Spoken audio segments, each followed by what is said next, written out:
Hello friends, this is Kunal. Welcome to my channel fruitful learning. आज हम एक और न्यू स्टोरी को रीड करने वाले हैं। मैंने यहाँ कुछ वर्ड को हाईलाइट किया हुआ है। इन सारे वर्ड को मैंने मीनिंग के साथ एक जगह कंपाइल कर दिया है, जिससे आपको इन वर्ड्स को डिक्शनरी में सर्च करने की ज़रूरत ना पड़े। ठीक है, और सारे वर्ड एक मीनिंग के साथ एक जगह मिल जाए, है ना। ये मेरा थोड़ा सा एफर्ट्स है आप लोगों के लिए, जिससे आपको सुविधा हो पढ़ने में। ठीक है, चलिए स्टार्ट करते हैं।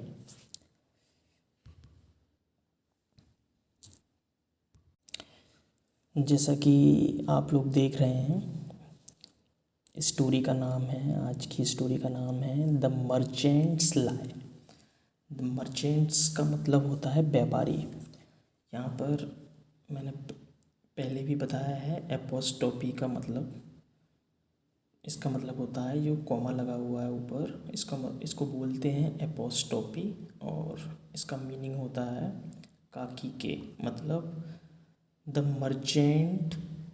मर्चेंट्स लाई का मतलब होगा व्यापारी का झूठ। जो लाई मतलब होता है झूठ। ठीक है, आगे बढ़ते हैं, इसको डिटेल में देखते हैं। A trader once took his iron balance to a merchant and requested him to place it। इसका मतलब समझते हैं, पहले इनको तोड़ते हैं। ए मतलब एक, ट्रेडर मतलब व्यापारी, वंस मतलब एक बार, टुक मतलब लिया, हिज ये टेक जो होता है उसकी सेकेंड फॉर्म है टुक। ठीक है, टेक मतलब लेना, टुक मतलब लिया। हिज आयरन बैलेंस मतलब तराजू को, टू अ मर्चेंट, मर्चेंट मतलब भी बड़ा व्यापारी होता है।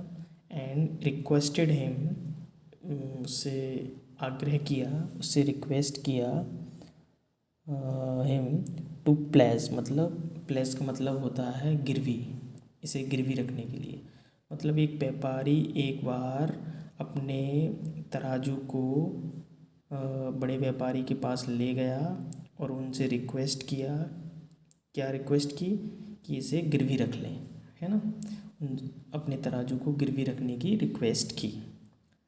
ठीक है, वैन जब ही मतलब वह है, came to return the money, कौन कौन, वैन मतलब ही मतलब कौन, जो छोटा व्यापारी है वो। When he went came to return, जब वो वापस आएगा, द मनी मतलब जब वो पैसे वापस देने आएगा, रिटर्न मतलब वापस, मनी मतलब पैसे, केम मतलब आना, ये कम का सेकंड फॉर्म है। वैन ही केम मतलब जब वो पैसे देने आया, टू रिटर्न द मनी, वो पैसे देने आया। The greedy merchant told the trader, जो ग्रीडी मर्चेंट है, बड़ा व्यापारी है, ग्रीडी मतलब लालची, टोल्ड द ट्रेडर छोटे व्यापारी से कहा, बोला, that it was a eaten by rats, मतलब जो आप तुम्हारा तराजू है उसको किसने खा लिया? चूहों ने खा लिया। ठीक है, इसको हम फिर से एक साथ इसका मीनिंग बता देते हैं। एक छोटा व्यापारी एक बार अपने तराजू को लेकर बड़े मर्चेंट व्यापारी के पास गया, उनसे रिक्वेस्ट की इसे गिरवी रखने की। ठीक है, क्योंकि ये स्टोरी को इन्होंने बहुत शॉर्ट कर करके बनाया है, तो कुछ जो लाइनें हैं वो इन्होंने हटा दी हैं, उसको मैं मीनिंग करके बता देता हूँ। ठीक है, वैन ही केम टू, जब वो उसको गिरवी रखने की रिक्वेस्ट की, उसके बाद जब वो वापस आया पैसे वापस करने, जो भी पैसे लिए थे उन्होंने गिरवी रख के, जब उनको वापस करने आया, द ग्रीडी, जो ग्रीडी मतलब लालची जो मर्चेंट है, उसने छोटे व्यापारी से कहा, it was eaten by rats, मतलब उसके मन में लालच आ गया, उसने बोल दिया कि जो जो आपको तराजू है उसे तो चूहे खा गए। इट वॉज ईटन, यहाँ पर पैसे वॉइस लगा हुआ है, इट वॉज ईटन पास्ट पैसे हुए, है ना। इसीलिए किसी और के द्वारा काम करने को पैसिव वॉइस बोलते हैं। It was eaten by rats. ठीक है, आगे बढ़ते हैं। The trader decided to teach him a lesson. मतलब जो छोटा व्यापारी था उसने डिसाइड किया, क्या डिसाइड किया? To teach him a lesson, उसे सबक सिखाने का डिसाइड किया। टीच हिम अ लेसन मतलब सबक सिखाना। द ट्रेडर सेड ट्रेडर ने कहा, ही वॉन्टेड सम हेल्प।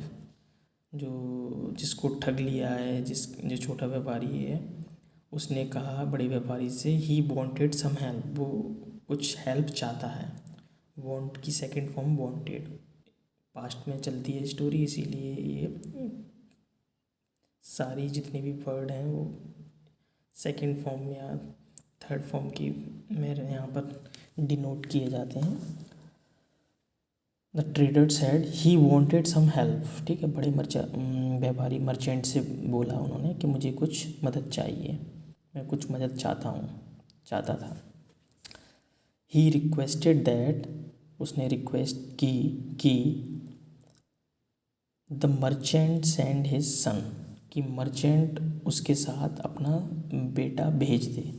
ये छोटे व्यापारी ने मर्चेंट से, बड़े व्यापारी से कहा कि मुझे हेल्प चाहिए, मुझे अपने साथ आपके बेटे को भेज दो।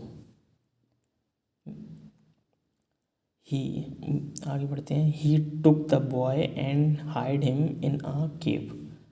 जो छोटा व्यापारी है वो है टुक द बॉय, लड़के को ले गया, and hide him in a केव। केव मतलब एक गुफा में उसको छुपा दिया। हाइड मतलब छुपाना। यहाँ पर जो हाइड है वो सेकंड फॉर्म आई है, क्योंकि एंड के पहले और बाद हमेशा बैलेंस करना पड़ता है, और ये पास्ट में चलती है स्टोरी, इसलिए ये सेकंड फॉर्म है, तो ये हाइड की सेकंड फॉर्म है। ठीक है, हिम है ना, कि उसने लड़के को ले गया और उसने उसको किस में छुपा दिया? गुफा में। ही टोल्ड द फादर दैट, और जो छोटा व्यापारी उसने मर्चेंट मतलब जो लड़के का पापा है उससे बोला कि he told the father that कि the boy was carried away by a hawk. Carried away मतलब ले जाना, बाय अ हॉक। हॉक मतलब बाज। मतलब उसने उस लड़के के पापा जिसने उसको ठगा था उससे बोला कि आपके बेटे को बाज उठा के ले गया। अच्छा, the merchant threaten to take him to the king's court. ये सब सुनकर मर्चेंट को गुस्सा आ गया और उसने उसको, जो छोटा व्यापारी है, ट्रेडर है, उसको धमकी दी, डांटा फटकारा। ये थ्रेटन का मतलब होता है डांट फटकारना, उसको धमकी देना। To take him to the king's court, कि मेरे बेटे को मतलब मुझे लौटा दो, नहीं तो मैं तुम्हें राजा के कोर्ट में ले जाऊंगा। The merchant threaten to take him, उसे ले जाने की, द किंग्स कोर्ट, किंग्स के कोर्ट में ले जाने की धमकी दी। किसने? मर्चेंट ने। द ट्रेडर ने रिप्लाई किया, यस, बिल्कुल। I will tell him that, उसने बोला I will tell him that, क्या टेल हिम दैट, कहाँ गया? I will tell him that. जब उसने उसको धमकी दी तो ट्रेडर ने गुस्से में बोला, रिप्लाई दिया, यस, क्यों, बिल्कुल ले चलो मुझे। आई विल टेल हिम, मैं उनको बता दूंगा क्या? दैट, कि if rats can eat the iron balance, अगर चूहा मेरे लोहे के तराजू को खा सकता है, why can't a hawk carry a young boy, तो जो बाज है वो यंग बॉय को क्यों नहीं ले जा सकता? मैं ये बता दूंगा। किसको? राजा को। अगर तुम मुझे राजा के कोर्ट में ले जाओगे, तो उसने बोला, ट्रेडर ने, बिल्कुल ले चलो, मैं उनको सच बता दूंगा। क्या? आई विल टेल हिम, मैं उनको बता दूंगा दैट, कि अगर rat can eat the iron balance, तराजू खा सकता है, तो why can't a hawk carry a young boy, तो एक यंग बॉय को बाज क्यों नहीं ले जा सकता? ये मैं उनको बता दूंगा। किसको? राजा को। द मर्चेंट अपोलोजाइज्ड, जो अपोलोजाइज मतलब माफ़ी मांगना। जो मर्चेंट है, बड़ा व्यापारी, जिसने मतलब बेईमानी की थी, उसने उससे माफ़ी मांगी, छोटे व्यापारी से। द मर्चेंट अपोलोजाइज, उसने माफ़ी मांगी। ही रिटर्न द आयरन बैलेंस, और उसने उसका जो तराजू है उसको वापस कर दिया। And got his son back, और जो छोटा व्यापारी था जिसने उसके बच्चे को छुपा लिया था, गुफा में छुपा दिया था, उसने उसके बच्चे को वापस कर दिया। इस कहानी से हमें क्या शिक्षा मिलती है, क्या मोरल मिलता है, वो हम इसको देख लेते हैं। मोरल, विजडम मतलब बुद्धि, wisdom is man's best friend. दोस्तों मैंने यहाँ पर थोड़ी सी मिस्टेक कर दी है, एस को नहीं लगा पाया मैं, है ना, तो आप समझ जाना, यहाँ पर एपोस्ट्रोफी एस लगा हुआ है। क्या मीनिंग है इसका, इनसे क्या शिक्षा मिलती है कि जो बुद्धि है वो एक इंसान का सबसे अच्छा दोस्त होता है। ये हमें इस कहानी से ये शिक्षा मिलती है, इसलिए सतर्क रहें, बुद्धिमान बनकर रहें, है ना, लोगों की बातों में ना आए।